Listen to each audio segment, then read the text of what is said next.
Welcome to a new series of the CRA podcast titled CRA Tips, a series created for CRA practitioners. We know that managing the Community Reinvestment Act program for your financial institution can be challenging, given the plethora of competing priorities. We know you're busy, so we will keep it tight and to the point. The weekly CRA tips are designed to give you something quick to digest in between our CRA webinars, our newsletters, and blog posts. And for those of you who are new to me, I'm Linda Izuka, your host and founder of CRA Today and the CRA Hub. The CRA Hub is an exclusive membership for bankers to master the Community Reinvestment Act and transform disadvantaged communities through the power of economic development. And if you are joining the podcast for the first time or are new to CRA Today, you'll find that I'm very passionate about this community development work. So now let's get right to it. Enjoy the tip.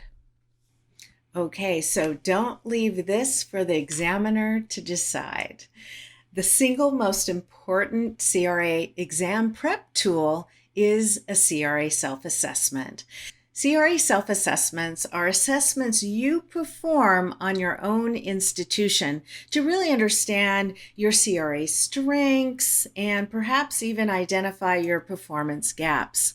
And the self-assessment, if done correctly, mirrors an examiner's approach to when they're on site, examining your performance under a CRA exam. So it's really helpful to delineate your performance in a similar framework, and it'll help you understand exactly where you're strong, and it'll also help you provide that performance context where you might have some gaps.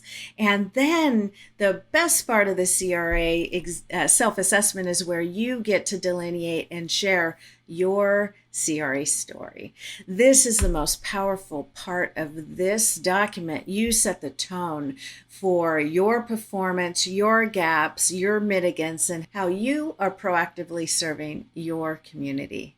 So I say there's 3 different types of self-assessments, which we'll talk about in a future episode, but I call it the lite, the comprehensive, and even a targeted one in between. So the lite version is, if you don't have one yet, pull out a piece of paper, outline your program, and keep it high level, executive summary, if you will.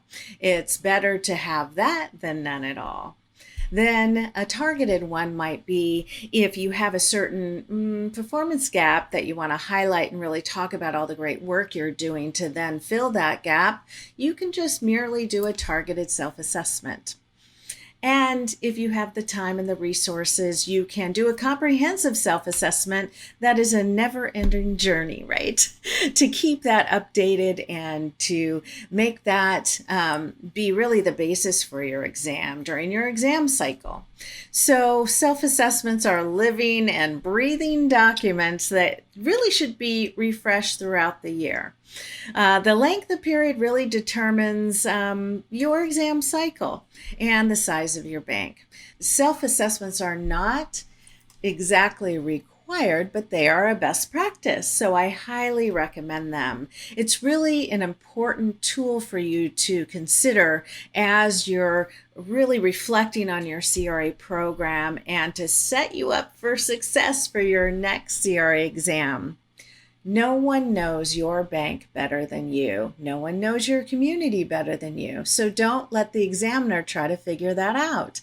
They only have so much time on site to look at your performance and then evaluate it. So pre-position the work, know your gaps, tell your CRA story. Make sure that you show them how much you care about this work and how much you're doing to meet the credit needs of your communities and not to exclude low to moderate income people and families. I know you're doing the good work, so maximize the story with a CRA self-assessment.